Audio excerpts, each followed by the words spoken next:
বর্গমূল করার জন্য আমাদের সর্বপ্রথম 1 থেকে 20 অবধি বর্গ জানতে হবে।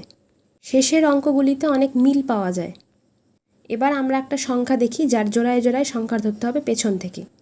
69 শেষে 9 থাকার জন্য হয় 3 হবে না হলে 7 হবে।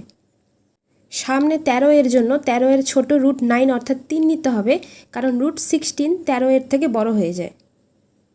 এবার 3 সাথে ঠিক তার পরের সংখ্যা গুণ করব, অর্থাৎ 3 × 4 = 12 হবে। এর থেকে 13 বড়, তাই 3 অথবা 7 মধ্যে বড় সংখ্যাটি নেব, তাহলে বর্গমূল হচ্ছে 37।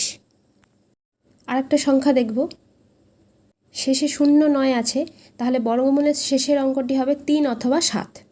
প্রথমে 3টি সংখ্যাকে আমরা একসাথে ধরব। √100 নেব, কারণ 121 বড় হয়ে যায়। 10 সাথে ঠিক তার পরের সংখ্যা 11 গুণ করলে হয় 110, অর্থাৎ 110 থেকে 106 ছোট, অর্থাৎ 3 হবে। সুতরাং বর্গমূল হবে 100।